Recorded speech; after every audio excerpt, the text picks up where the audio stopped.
The next book I'd like to talk about is called Sites of Memory, Sites of Mourning, The Great War in European Cultural History by J. Murray Winter. J. Murray Winter is one of the really amazing cultural historians of the First World War. He's written a series of great books that are all about the art of the war, how people remembered their war, the war in cultural memory, just beautiful stuff. Not about the battles themselves, but about how we relate to them in retrospect and memory and the things it does to us. I'd like to open with a quote that he gives in the book from the artist Kathy Kollwitz, writing to her son Peter. She writes, "My Peter, I intend to try to be faithful. What does that mean? To love my country in my own way as you loved it in your own way, and to make this love work. To look at the young people and be faithful to them. Besides that, I shall do my work, the same work, my child, which you were denied. I want to honor God in my work too, which means I want to be honest, true, and sincere. When I try to be like that, dear Peter, I ask you then to be around me, help me, show yourself to me.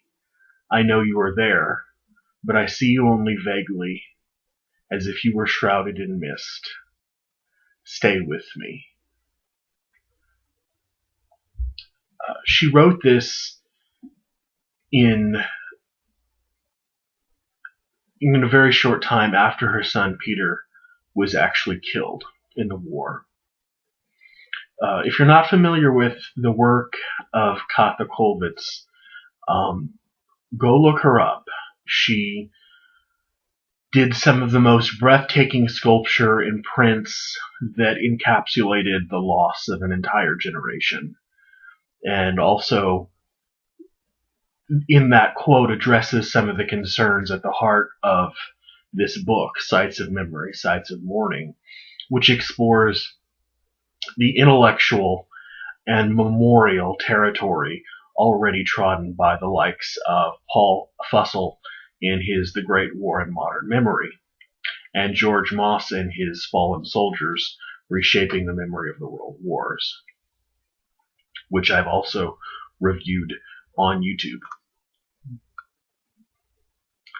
Unlike Moss's book, which looks at larger national and cultural factors, Winter hones in on how people coped with tragedy on a level unknown until the trench warfare of World War I.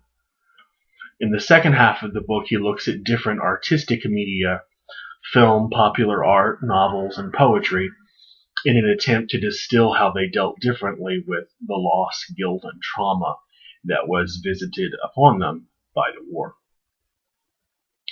We often think that the soldiers who fell in the war were Americans or were Europeans, but of course some were as far away as Australia.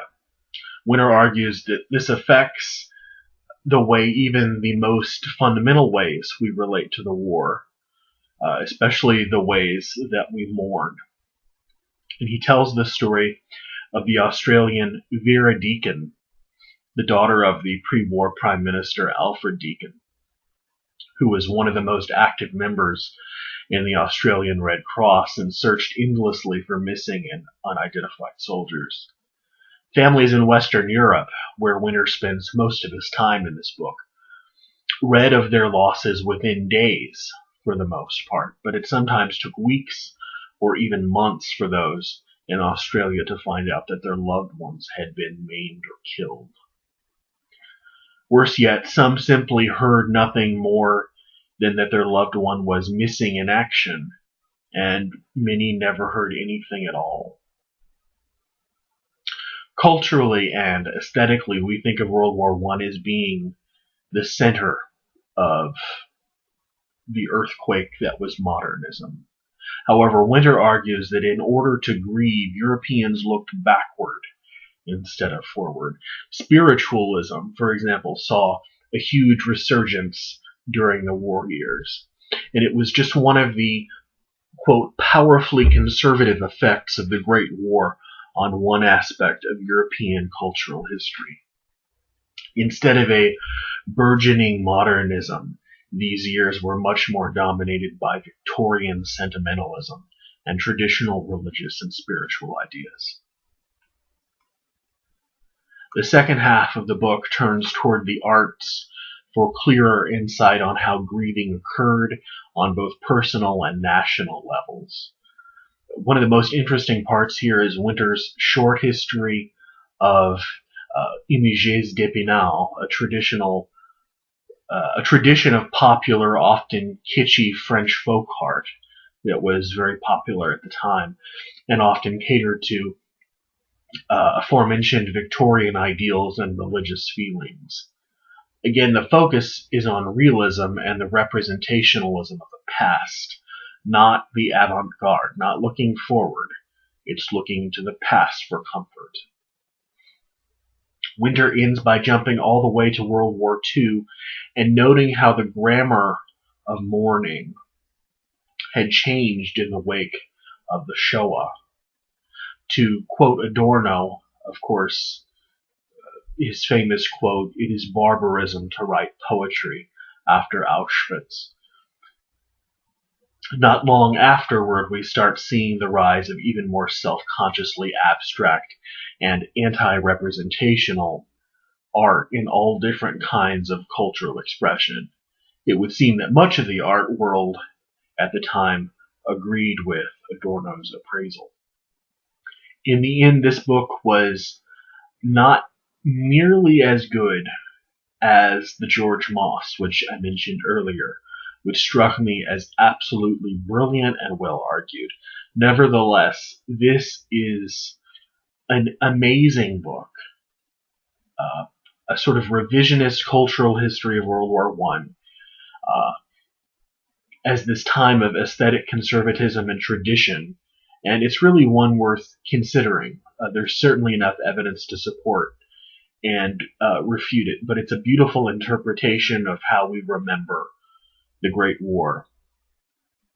I also want to read Remembering the War, the Great War between memory and history in the 20th century, which Winter also wrote and sort of complements this book in a number of beautiful ways, it sounds like. But this is just a stunning book about memory, art, mourning, and war.